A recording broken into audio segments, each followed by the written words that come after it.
गठित को निर्देशित करें। विपक्ष के लोग अभी कह रहे थे कि माननीय मुख्यमंत्री माननीय प्रधानमंत्री ने क्या किया, तो सवाल आपसे भी पूछना चाहती हूँ कि आप कई वर्षों तक सरकार में रहे, क्या किया विधानसभा संडीला के लिए? और मेरी सरकार ने 2017-2014 से आने के बाद विधानसभा संडीला में करोड़ों रुपए का निवेश किया है, जिनको ये तो पूछते हैं कि माननीय मुख्यमंत्री माननीय प्रधानमंत्री ने क्या किया है। वजह सही की कंपनियां जिन्होंने 1000 करोड़ रुपए का इन्वेस्टमेंट किया है विधानसभा संडीला में, और ये पूर्णतः लगभग स्वचालित फैक्ट्रियां हैं, और मुझे लगता है कि जहाँ पे एशिया की सबसे बड़ी कंपनी है जिसने विधानसभा संडीला में निवेश किया है। यही वो संडीला है कि जहाँ पर जब इसके पहले कंपनियां आई थी तो तथाकथित क्षेत्रीय पार्टी के चंद जनप्रतिनिधि जाकर वसूली करते थे, और हमारी सरकार आने के बाद उस पर लगाम लगी है। ये किया है माननीय प्रधानमंत्री मोदी जी ने, ये किया है योगी जी ने, ये किया है सुशासन। बात तमाम माननीय जनप्रतिनिधि कह रहे थे कि हमारी सरकार भेदभाव करती है, तो उस पर आती हूँ। विधानसभा संडीला का जगह संडीला है जहाँ पर एक क्षेत्रीय पार्टी का चेयरमैन विराजमान है पिछले 20 वर्षों से। माननीय विधायक जी अनुपमा जी ने कहा कि हमने सभी को दिया, तो एक जनप्रतिनिधि बोले कि आपको हमारा नाम लेना हमारा हक है। उसी तरह से इस देश में हिंदुओं का हक है कि यदि कोई भी सरकार योजना आती है और विधानसभा जगह संडीला में एक क्षेत्रीय पार्टी का चेयरमैन है, 20 वर्षों से लगातार हिंदू से वोट देते हैं, लेकिन जन सुविधाओं की जब बात आती है तो उनको इसलिए प्रताड़ित किया जाता है कि वो हिंदू हैं। मैं बात कर रही हूँ, एक बाढ़ है कहारन टोला और पीडीए की बात होती है। यहाँ निवास करने वाले कहार समाज के लोग ये सभी ओबीसी समुदाय में आते हैं और बेहद आर्थिक रूप से कमजोर प्रवृत्ति के हैं। वहीं पर जिस दिन मैं गई, लगभग 4 या 5 डिग्री टेम्परेचर था, सब जगह लाभ चल रहा था, लेकिन क्योंकि वो गरीब है, वो क्षमता नहीं और कहार समाज के है, इसलिए वहां पर अलाव नहीं चल रहा था।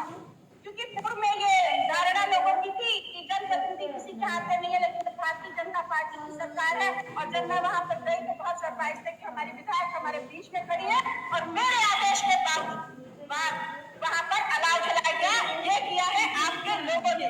जनपद हरदोई के अंतर्गत एक चेयरमैन जो एक क्षेत्रीय पार्टी की है, वहां पर एक सफाई कर्मचारी उनके चरणों में, जो कि दलित समाज से आता था, उस महिला के चरणों में अपना शीश वंदन करते हुए ऑडियो वायरल हुआ, जिसे बाद में तथाकथित लोगों ने मिलकर निपटा दिया कि नहीं वो ऐसा था जिसे वो सार्वजनिक रूप से प्रताड़ित कर रही थी। वो लोग बात करते हैं दलितों के हितों की। इसी नगर संडीला में बात करूं तो दलित बस्तियां वार्ड नंबर 1 और तमाम ओबीसी समाज के लोग जो रहते हैं, उनको सिर्फ इसलिए प्रताड़ित किया जाता है कि क्षेत्रीय पार्टी का चेयरमैन है और वो सुविधाएं नहीं दी जाती है। माननीय प्रधानमंत्री मोदी ने उस समय में विधायक दी थी, मेरी विधानसभा में इसी नगर संडीला के लिए करोड़ों रुपए दिए कि पानी की टंकी बन सके और पेयजल की समस्या खत्म हो जाए।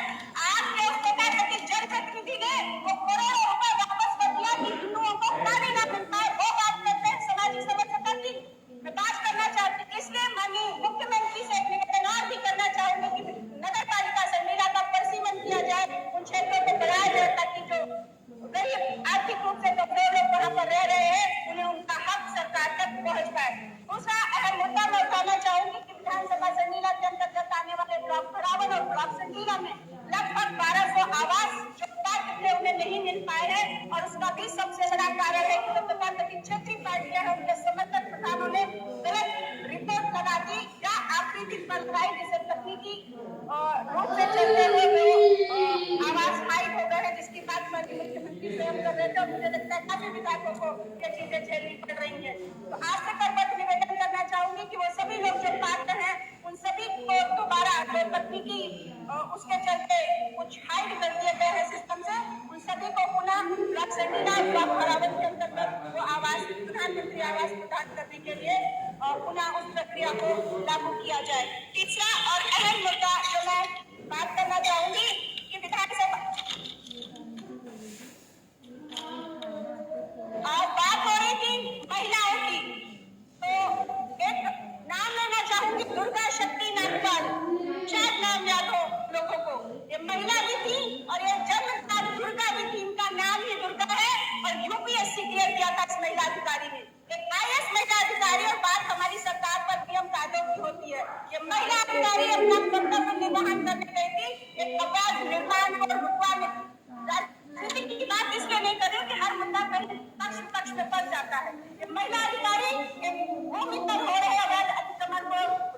लिए गई थी और किस तरह से उनको मानसिक रूप से प्रताड़ित किया गया, इंसल्ट की गई थी, वो महिला अधिकारी उत्तर प्रदेश छोड़ करके वापस केंद्र सरकार की नियुक्ति पर वापस चली जाती है।